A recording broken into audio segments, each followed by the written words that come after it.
Então, boa tarde a todos, que Nossa Senhora, Nossa Mãe Santíssima, possa assim estar enchendo o nosso coração nesse momento de luz, que Jesus, o nosso Senhor e Mestre, possa estar dentro do nosso coração, para que a gente possa refletir assim sobre esse tema que nós vamos conversar hoje e que, pelo jeito, tem a ver com muitos de nós, porque nós vivemos um momento assim de transição, um momento de reformulação dos nossos conceitos, e nada mais do que um conceito, o maior de todos os conceitos nossos, da nossa vida, que é o amor, precisa também de uma revisão. Nós precisamos rever o conceito de amor que nós temos dentro de nós, nas nossas relações. E hoje a gente vai falar um pouquinho sobre essa libertação, libertando-se da codependência emocional. A gente vai falar desse tema, trazendo o conceito de codependência e trazendo especialmente o conceito de amor, porque muitos de nós, infelizmente, nós entendemos, por uma série de coisas que vamos conversar hoje, nós sentimos e entendemos a codependência como se fosse amor.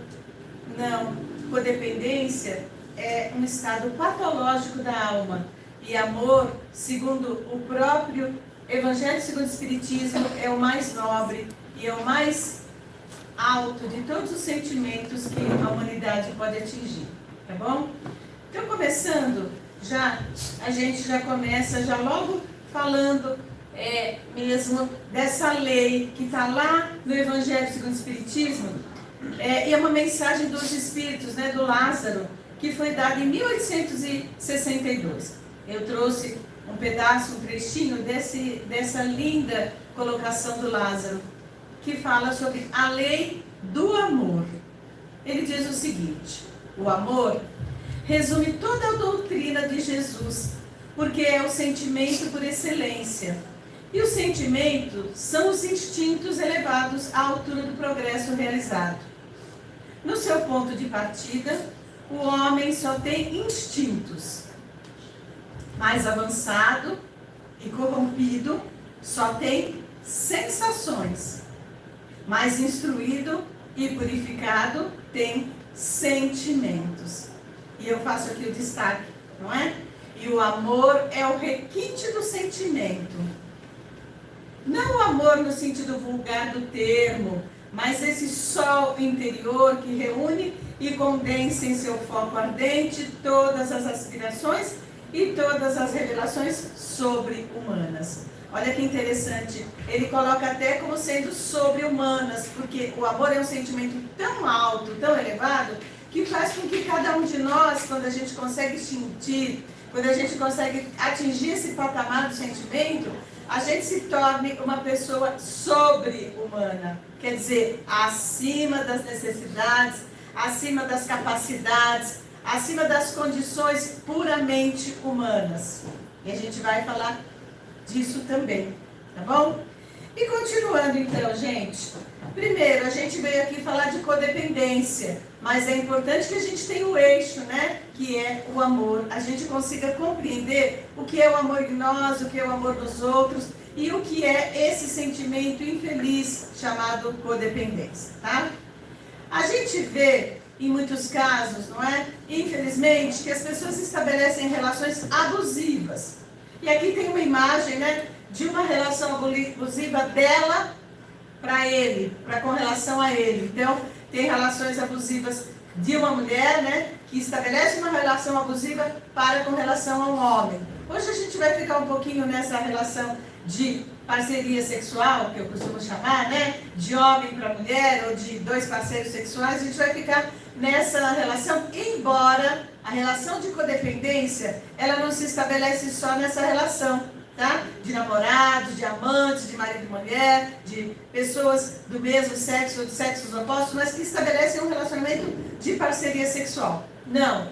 Geralmente, a gente vê, infelizmente, que em todos os relacionamentos humanos, pessoas estabelecem relações de codependência, tá bom? Tanto na relação dela com ele, tanto na relação dele com ela, estabelecem-se relacionamentos abusivos, relacionamentos de codependência. Tá? Relacionamentos abusivos são aqueles relacionamentos em que um e o outro tem uma codependência, tá? E aí estabelece aquela relação onde é uma relação tóxica, uma relação não saudável, não positiva, tá bom? Então assim, vamos pegar lá, gente, eu peguei uma mensagem de Emmanuel e eu coloquei ela inteirinha, salpicada em toda a nossa fala. A mensagem de Emmanuel, do livro Pensamento e Vida, no capítulo 30, chama Amor. E é uma mensagem belíssima. Esse livro, aliás, é belíssimo. É um pequeno livro de Emmanuel, Pensamento e Vida, que ele traz uma série de conceitos, de valores. Vale muito a pena a gente comprar esse livro, quem não tem, não é? E o Emmanuel diz o seguinte: o amor puro é o reflexo do Criador em todas as criaturas. Brilha em tudo e em tudo palpita na mesma vibração de sabedoria e beleza. É o fundamento da vida e justiça de toda lei. De toda a lei.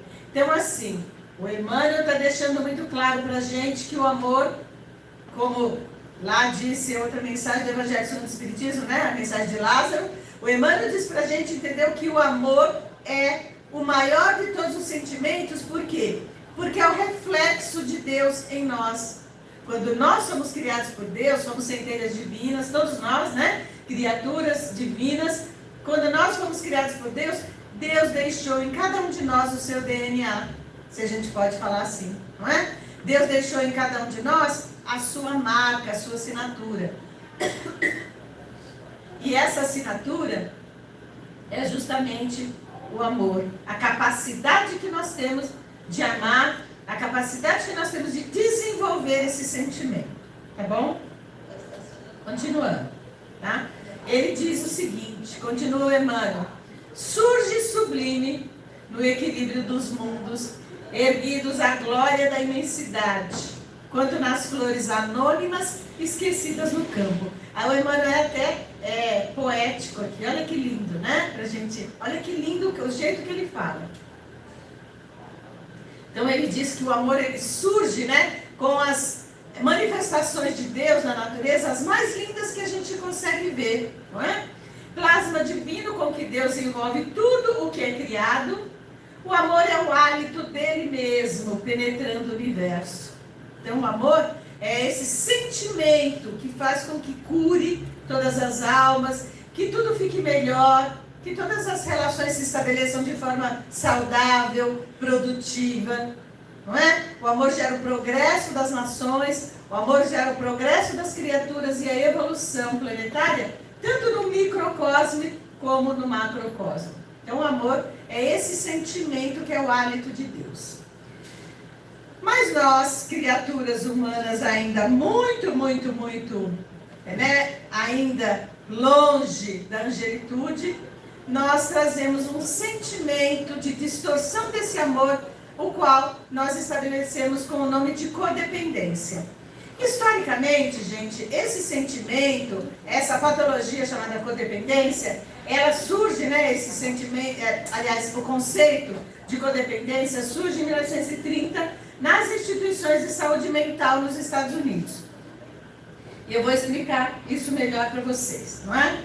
Por que aconteceu? Como é que aconteceu? De repente, nos Estados Unidos, lá na época, né, na década de 30, surgiu os primeiros tratamentos de pessoas com quimiodependência do álcool, não é? Eram chamados de alcoólatras, hoje são chamados de alcoolistas. Muda o nome, mas a coisa é a mesma, né? A pessoa que tem a dependência do uso de substâncias alcoólicas. Então, tratando essas pessoas, o que os psicólogos lá perceberam é que o alcoolista, quando ele começava a se libertar, até hoje o fenômeno é o mesmo, não é? Quando a pessoa, né, quando o alcoolista, ele começa a se libertar daquele vício, daquela dependência alcoólica, quando ele começa a buscar ajuda, ele busca num esforço muito grande de parar, né, de usar o álcool, porque tem que evitar o primeiro gole, não tem jeito, eu quero beber um pouquinho, isso é fantasia. O alcoolista não consegue beber só um pouquinho. Eu vou tomar só uma cervejinha, só uma dose. Não vai ficar assim, não é? Porque a doença é justamente uma compulsão. Quando deu o primeiro gole, tem lá um disparo químico no cérebro que faz com que a pessoa tenha uma compulsão para usar aquela substância mais vezes, só vai parar quando está bastante alcoolizado. Esse é o vício do álcool. Mas o que foi observado? Que a hora que aquele alcoolista ele começava a se libertar do álcool, as esposas deles começavam a ficar numa agonia, numa angústia, e faziam de tudo para que aquele homem voltasse a beber. Nossa, Nancy, que coisa mais maluca. Mas isso é o que mais acontece, tá? A esposa do alcoolista, quando ela tem, e quase todas, infelizmente, por isso que elas também precisam ser tratadas, né? Quase todas as pessoas que vivem um relacionamento muito forte com alguém que é alcoolista, não só alcoolista, qualquer quimio-dependente, né? Os usuários de outras drogas e de todas as compulsões, a pessoa que convive com uma pessoa assim, ela também adoece e ela se torna uma pessoa codependente. Então, ela precisa que aquela pessoa use aquela substância para ela se manter ali na situação que ela está. Tá bom? Vamos explicar melhor isso. Então, lá na década de 30, os psicólogos perceberam que além da dependência, tem a questão da codependência. Vamos lá, gente. E o que é, né, começando a definir melhor para vocês, né? Quais são os sinais e os sintomas de uma codependência? Primeiro, tá?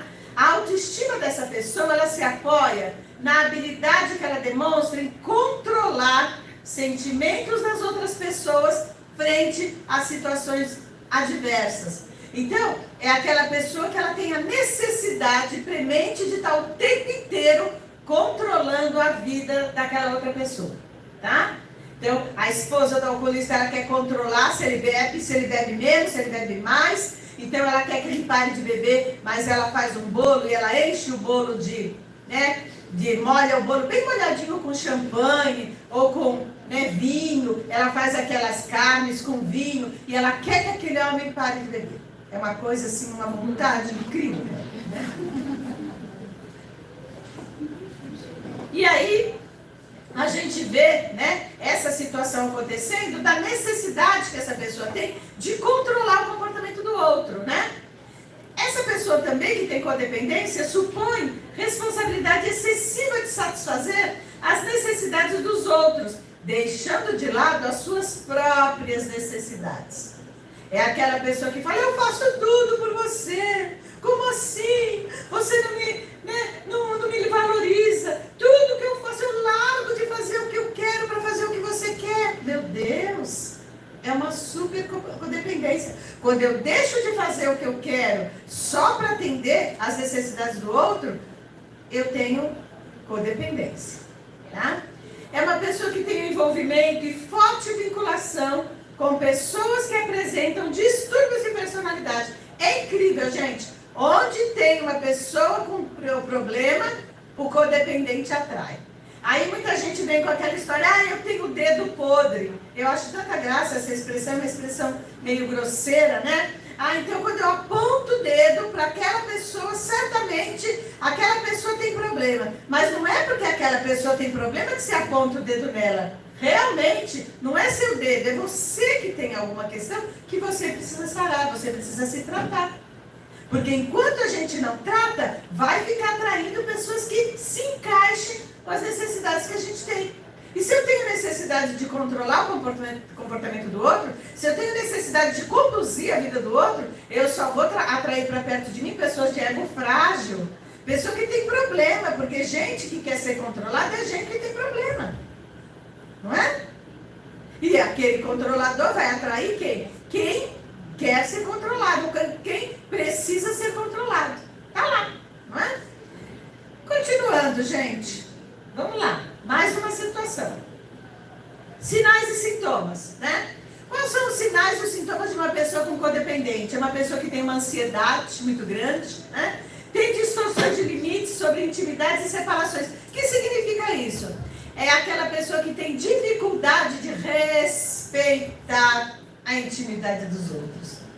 E morre de medo de se separar dessa pessoa. Mas morre de medo a ponto de manipular, a ponto de ameaçar suicídio. Sabe? Então, mas olha, eu preciso me separar de você, eu não quero mais um relacionamento. Aquela pessoa que é codependente, ela fala, mas se você me deixar, eu me mato. O que eu estou dizendo com isso, gente? Eu estou dizendo, você é obrigado a viver comigo, porque senão eu culpo você da minha insanidade. E tem pessoas que realmente se suicidam quando são muito codependentes, tá? Infelizmente. A pessoa codependente, ela persiste em relacionamentos patológicos, né? Com dependentes de drogas ou pessoas disfuncionais, né? Por pelo menos 2 anos sem procurar ajuda. E é interessante, existe uma repetição. A pessoa codependente, ela sempre encontra alguém abusivo na vida dela. Então, o primeiro relacionamento foi com uma pessoa que tinha alcoolismo. Eu não aguentei mais aquele problema do alcoolismo, era um sujeito muito complicado, era minha mulher muito complicada, eu deixei. Aí eu arranjei outro. A segunda pessoa, nossa senhora, era uma pessoa que abusava de mim, conseguiu me deixar sem dinheiro nenhum, arrancou tudo que eu tinha. Não é? Não, então aí quando eu estava já no fundo do poço, sem grana, sem emprego, com dificuldade financeira, porque essa pessoa gastava muito mais do que eu podia, do que ela podia sustentar, e aí aquele relacionamento foi embora. E o terceiro relacionamento, nossa, agora eu encontrei, agora é o príncipe encantado, agora é a princesa da minha vida, mais um tempo depois, nossa senhora, tá lá de novo, uma pessoa bastante complicada emocionalmente, dependente emocional e que traz uma série de ônus para a vida daquela pessoa, porque é uma pessoa que busca relacionamentos com pessoas complicadas. Inconscientemente, tá, gente? E aí, se não se tratar, se perceber que está repetindo e não for atrás de ajuda, vai dar problema, porque vai passar a vida inteira assim, tá? Então, o que é que o codependente deve perceber, a gente deve saber? A primeira coisa, que a codependência não é modismo, porque muita gente fala assim, agora todo mundo fala de relacionamento abusivo. Antigamente, na minha época, há 60 anos atrás, não tinha isso. Sempre teve sim. O problema é que não se percebia. E a bênção hoje é que hoje nós temos aí os estudos observando e tendo propostas de tratamento para pessoas com esses problemas todos, tá? Então, a pessoa que tem uma codependência, né, é aquela pessoa que tem uma tentativa compulsiva, uma coisa muito forte de controlar e manipular as outras pessoas. Então, cuidado. Pessoas assim, quando nós somos codependentes, a gente fica desesperado quando percebe que a outra pessoa está tendo liberdade. Mamães abusivas, mamães codependentes, elas têm muita dificuldade de deixar que o filho voe, que o filho vá, né? Que o filho consiga tomar as escolhas dele, mesmo que sejam as escolhas mais difíceis. Mas aí, o que acontece? Fica com aquela coisa assim, mas é meu filho. Puxa, mas é seu filho, mas não é seu objeto. Quantos anos seu filho tem? Ele tem 48, assim, nossa, mas ele é meu filho. Puxa, mas ele já tem 48. Tem 48 que ele tem. Não, mas ele arranja uma namorada que não presta atrás da outra. E ele já se casou. Não, porque eu sempre falo para ele, olha, é mais um propício. Você sempre arranja uma coisa horrorosa. Então, assim, vamos observar isso, tá? A gente que tem, né? As pessoas que têm essa questão da codependência, é bom que a gente observe, né? E se perceba. Vamos tomar cuidado, vamos se tratar, vamos observar o que é que tem em mim que eu preciso controlar a vida do outro. Ok? Continuando, gente. E o que o dependente, né? O codependente deveria saber? Precisa saber e assumir que a codependência é sim uma patologia. É uma desarmonia nos relacionamentos. Então, dificilmente uma pessoa codependente estabelece um relacionamento saudável com alguém. Porque assim que encontra alguém saudável, não gosta. Eu achei esse rapaz tão sem graça. Ele era tão sem graça. Ou senão, nossa, eu arranjei uma moça, mas ela é tão independente. Ela não me pergunta nada. Ela foi lá e comprou uma saia amarela, nem perguntou se eu gostava mais da saia azul. Ela está simplesmente tomando as decisões dela. Ela não me pergunta nada, ele não me pergunta. Quer dizer, ok, compartilhar relacionamentos amorosos, seja lá com quem for, sempre pressupõe uma parceria, uma cumplicidade, de uma pessoa não dando satisfação, mas compartilhando a sua vida, perguntando, eu quero saber a opinião, mas eu tenho as minhas escolhas. Eu não preciso pedir autorização para você. Não é? Então, assim, de repente, os relacionamentos saudáveis, eles são relacionamentos de não dominação, de não competição. São relacionamentos de parceria, de igual para igual. Agora, sim, é sempre uma patologia, uma desarmonia nos relacionamentos. E o que acontece com a pessoa que tem codependência? É uma pessoa que ela vive com uns sinais, uns sintomas muito fortes de ansiedade. Muitas vezes tem baixa autoestima muito grande. A pessoa, assim, ela não consegue se entender como uma pessoa capaz de ser amada. Ela simplesmente sempre acha que ela pode ser a lata do lixo do outro, para o outro jogar nela ou nele todo o seu lixo.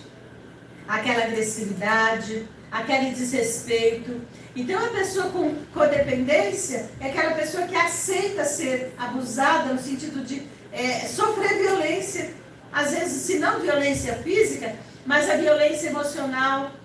Aquela pessoa que aceita que o outro chegue, que fale, que xingue, e que às vezes até desmereça, desqualifique você na frente dos amigos, na frente das outras pessoas, na frente dos familiares, e você abaixa a cabeça e fica quieto.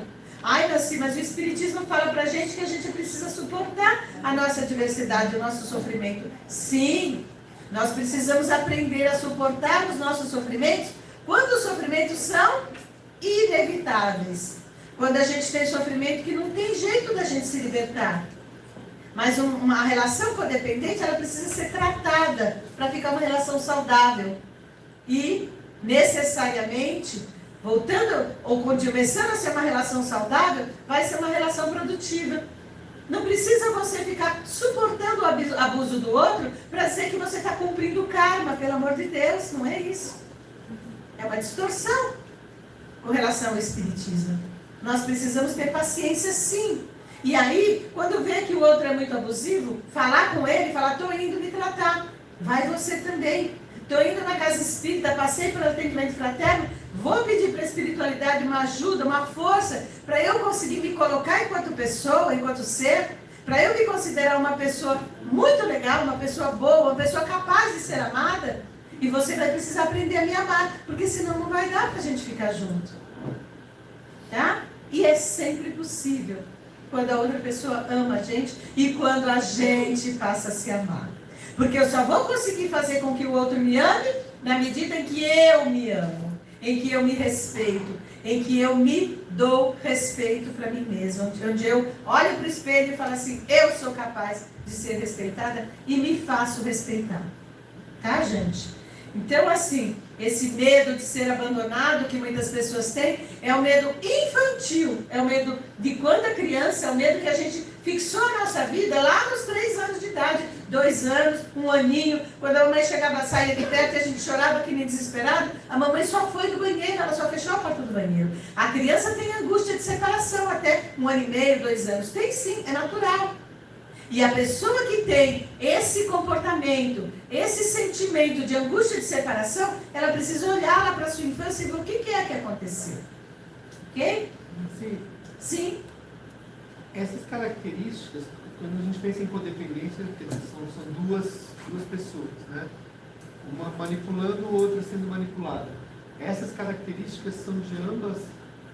Se são de ambas as pessoas, não é? Sim.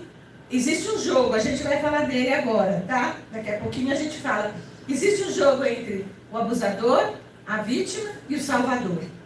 E os dois fazem papel, trocam esses papéis, tá? Então, uma relação aqui, ó, vamos falar disso agora. Olha a sua resposta aqui. Qual é a dinâmica da codependência, gente? Primeiro, a causa é anestesiar uma dor do passado, sentida e reprimida.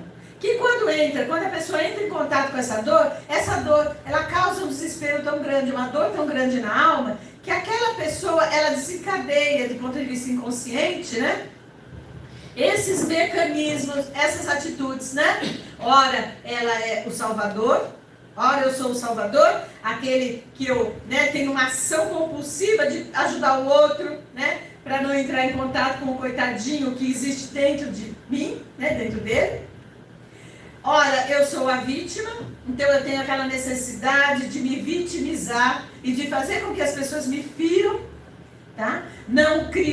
Uma pessoa que não criou autorresponsabilidade, age como uma criança, que ainda precisa de colo para cuidar daquela dor antiga, aquela dor visceral, aquela dor infantil que tem na alma, tá? Ora, eu sou o abusador, Então, a pessoa manipula para não sentir a própria dor e passa para o outro o sofrimento. Esse é um jogo, gente, inconsciente, que tanto o abusador quanto o abusado, eles não ficam num papel. Tanto é, gente, que a pessoa abusadora, o narcísico é assim, o narcisista, qualquer dia a gente pode vir falar de narcisista, Porque o narcisista, ele é muito abusador. Mas ao mesmo tempo que é abusador, o egocêntrico, o narcisista, A pessoa que é aquele que estabelece relacionamentos muito tóxicos com a outra pessoa, quando a outra pessoa, ela fala, não, eu não fico mais nesse jogo, eu tô fora. Nossa Senhora. Aí ele fala que vai se matar. E ele fala, eu vivi a minha vida com você. Ou se não fala, faz 11 meses que eu estou entregando a minha vida para você. Estamos juntos há 11 meses. É muito tempo da minha vida que eu perdi. Todo o investimento emocional que eu fiz com você. Não é? E ele manipula para que aquele outro sinta-se, o outro saiu da posição de vítima, foi para a posição de que eu vou me salvar ou que eu vou sair disso, eu saio dessa posição de vítima e aí o outro se vitimiza. É um jogo bem difícil, viu, gente? Eu sou psicóloga, eu tenho tratado algumas pessoas, mas olha, é um jogo difícil de você romper. A pessoa realmente ela tem que tomar consciência, é um confronto, é uma terapia de confronto. No começo tem gente que nem fica, tá? A terceira, quarta sessão, a pessoa abre os olhos, sim, arregala os olhos, muitas vezes o telefone e fala, não sei, eu arranjei outro psicólogo, olha, eu devo dar um tempo, eu estou sem dinheiro, eu vou fazer outra coisa, eu vou viajar, porque não dá conta. Mas quando dá conta de ficar, geralmente sara. Ou rompe o relacionamento, ou modifica o relacionamento. Por quê? Porque o outro vai e fala, opa, eu amo essa criatura, eu vou também sair desse jogo, eu não quero.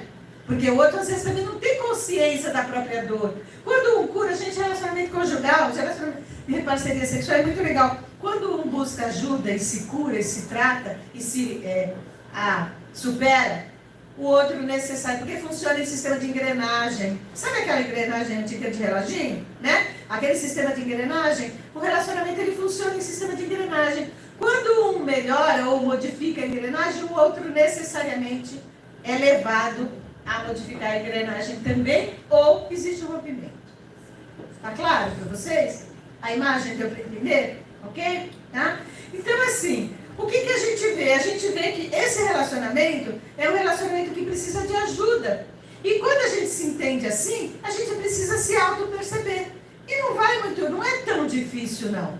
Tá? Se o relacionamento é inicial, mais fácil de melhorar. Se não, se a outra pessoa realmente é um narciso, um abusador de carteirinha, aí não vai ter jeito, vai ter que ter um rompimento, e muitas vezes até o rompimento, para depois ter um recasamento, uma reestruturação da relação, os dois separados se reconstroem e às vezes até conseguem retornar. Também tem um caso assim, tá? Tem perguntas até aqui? Tá ficando claro? Tá? Sim. Necessariamente um codependente, ele é codependente daquele que é dependente dele.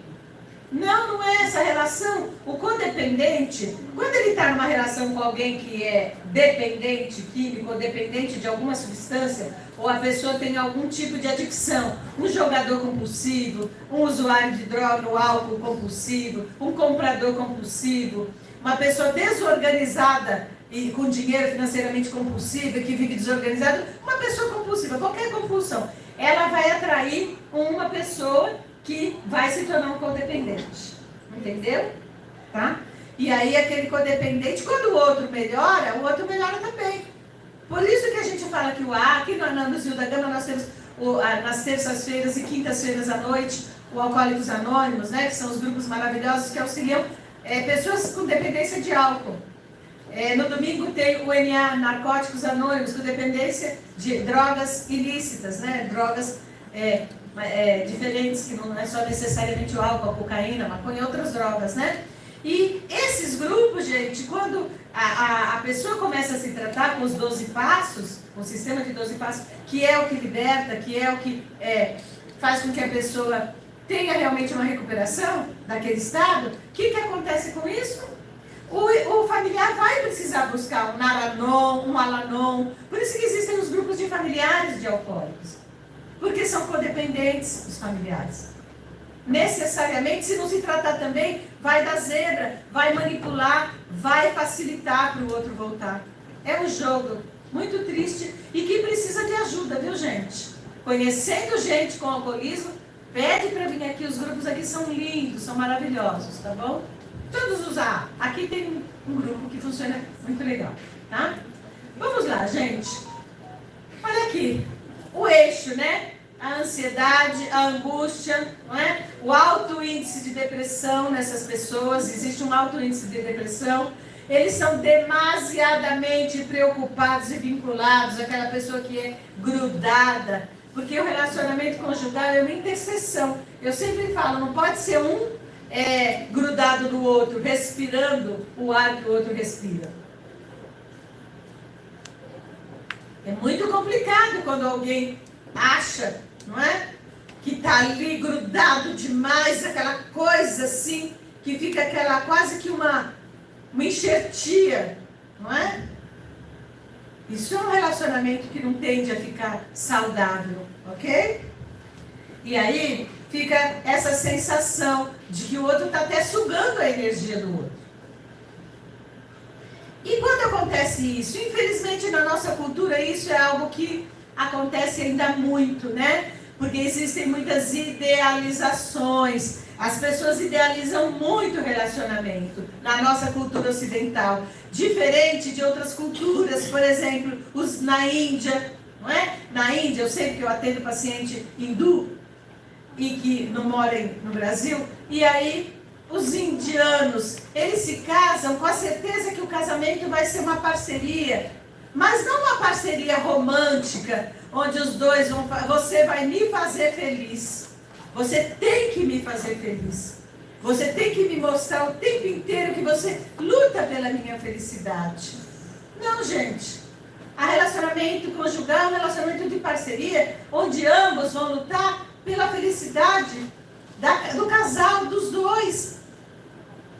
Surge uma outra entidade quando duas pessoas se encontram e se estabelecem como um relacionamento. Tem eu, tem você e tem o nós. Tá? Eu sou eu continuo sendo eu, com a minha individualidade, com as minhas necessidades, com os meus desejos, com as minhas escolhas. Você com tudo isso também. E a gente vai fazer uma aliança, e é a intercessão é que surge o casal, nós. Ok? Então, quando de repente outras culturas, eles entendem que vai precisar uma grande renúncia, uma grande capacidade de eu, em determinados momentos, eu deixar o eu individualista, individual, e você deixar você individualista, para que nós possamos fazer uma outra construção, que é a construção do nós.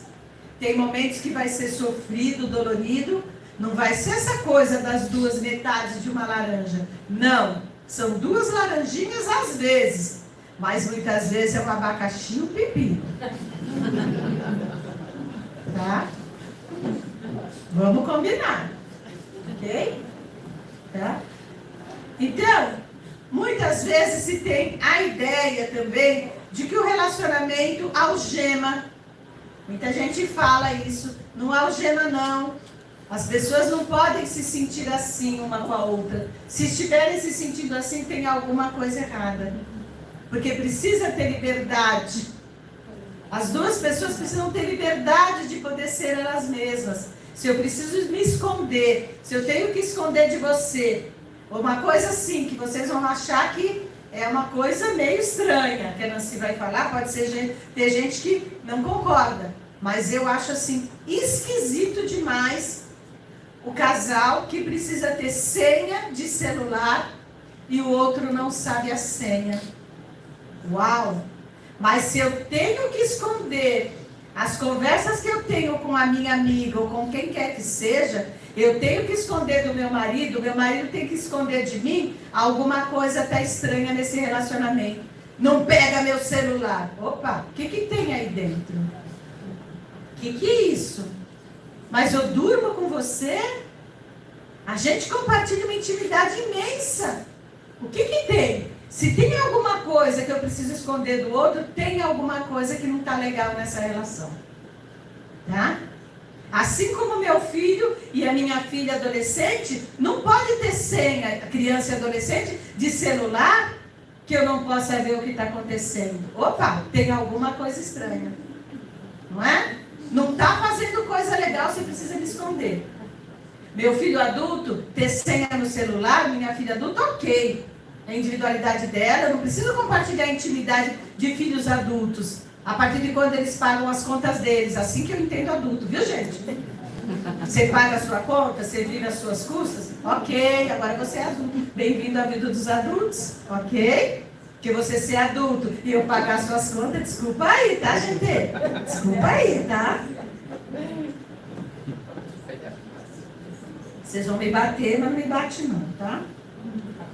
Ó, seguinte, tem alguma coisa muito estranha quando a gente começa a achar, né, que o nosso relacionamento ele tem bases no romantismo, casaram-se e foram felizes para sempre. É fantasia. Não tem feliz para sempre. Tem dias que o casal acorda, não é? E os dois estão felizes um com o outro. Na hora do almoço, na última vez que eu vim aqui, não sei quem estava aqui, quando eu falei de família, não é? Até passei um filminho engraçado lá, né? Que mostra que tem vezes que briga, sim, por causa de uma conta de luz que não foi paga. Às vezes brigam. E depois de tarde, ou depois, mesmo horas depois, já fazem as pazes. E assim é o relacionamento. Quando fica desmanchado, muito desmanchado, é que tem um relacionamento de codependência. A angústia de separação, aquela coisa toda, tá? E a nossa cultura tem algumas músicas muito interessantes, né? Essa é uma música bem interessante, romântica, mas codependente. Linda, do Pixinguinha, não sei nem se alguém aqui lembra, que é uma música muito antiga, mas é um clássico nacional, né? A música chama Carinhoso, olha lá. Vou ler para vocês, está pequenininho aí. Meu coração, não sei porquê, bate feliz quando te vê, e os meus olhos ficam sorrindo e pelas ruas vão te seguindo, mas mesmo assim foges de mim. Ah, se tu soubesses como eu sou tão carinhoso e o muito que te quero, e como é sincero meu amor, eu sei que tu não fugirias mais de mim. Vem. Ave Maria, que codependência, né? Tá quase morrendo já. Vem sentir o calor dos lábios meus, a procura dos teus. Vem matar essa paixão que me devora o coração. E aqui sela a codependência. E só assim, então, serei feliz, bem feliz. Autor Pixinguinha. Pixinguinha. Pensa bem, gente. Se eu tenho alguém na minha vida, seja essa pessoa quem for, filho, mãe, irmão, amigo, marido, esposa, que eu só me entendo feliz se essa pessoa estiver ao meu lado, cuidado. Cuidado. Eu não posso ter alguém na minha vida que dependa e leve a sacola, a mala com a minha felicidade dentro. Porque se essa pessoa for embora, o que vai acontecer? Isso é codependência, tá? É muito gostoso estar aí junto com, estou vendo aqui um casal na minha frente, né? É muito gostoso o calor de um corpo aí encostadinho no outro, o abraço, o braço de braço com o outro, é muito gostoso e alimenta e troca energia, isso é importante demais. Agora sim, imagina se vocês dois imaginarem que quando esses braços estiverem unidos, o outro fica em pedaços, não sou mais inteiro, foi embora a minha felicidade, porque a desencarne pode pegar qualquer um a qualquer momento, não é? A gente sai da terra, o outro vai embora, e a gente precisa reaprender a viver. Vai sofrer? Muito. Mas quando eu tenho um relacionamento de codependência, o outro pensa em suicídio e às vezes se suicida. Tá, gente? Vamos pensar nisso. Continuando, na cultura romântica, né? É uma cultura que alimenta relacionamentos codependentes e encobre a realidade na qual devemos entender que temos só o poder de mudar nossas próprias atitudes, gente. Nós não podemos mudar as outras pessoas. Então tem gente que vive um relacionamento de 30, 40 anos, achando que em qualquer momento vai conseguir mudar o outro. Essa pessoa vai mudar. Agora muda, agora muda, agora muda. E não muda, porque a pessoa só vai mudar se ela quiser. Não é?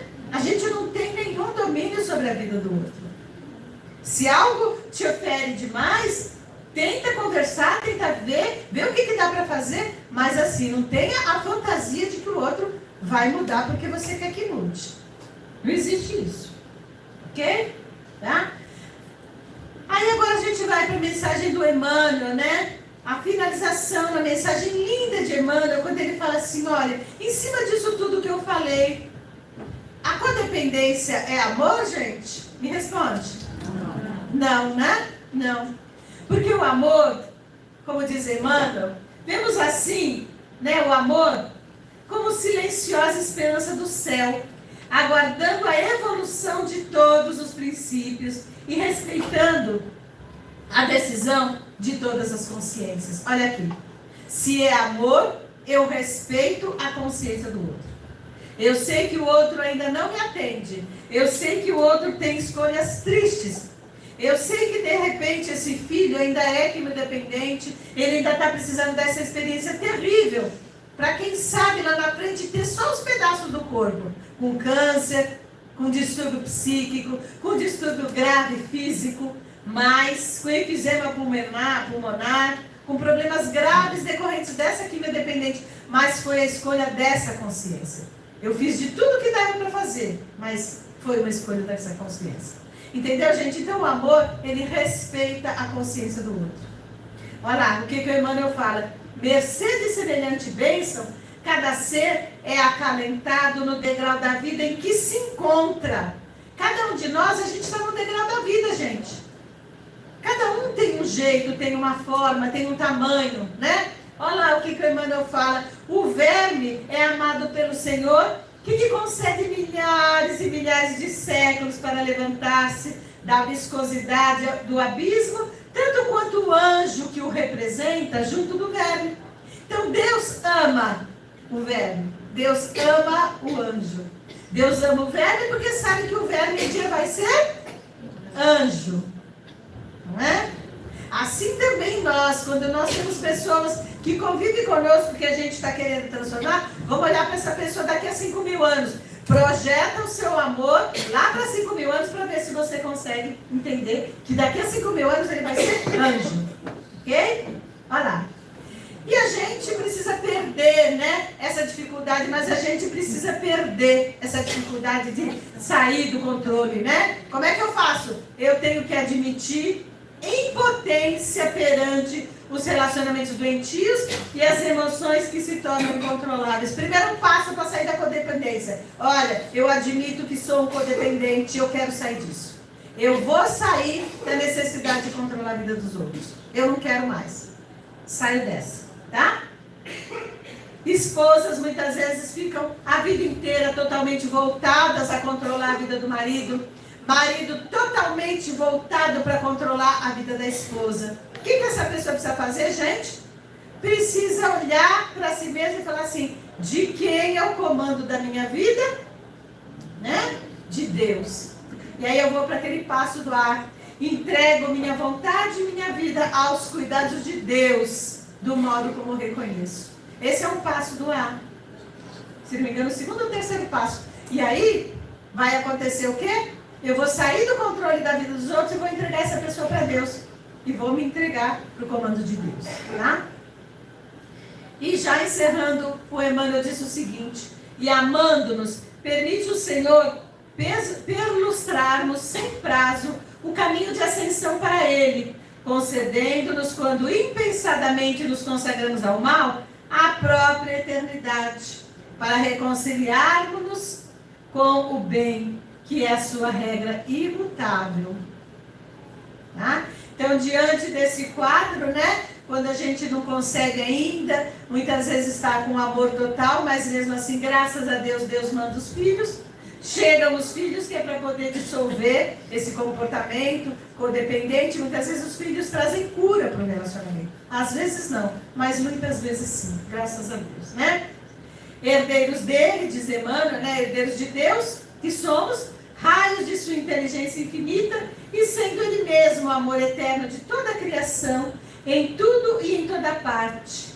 Deus é a legislação, por ele estatuída, que cada espírito reflita livremente aquilo que mais ame, transformando-se aqui e ali, na luz ou na treva, na alegria ou na dor, a que empenhe o coração. Então nós nos transformamos muito, muito, muito na pessoa que amamos.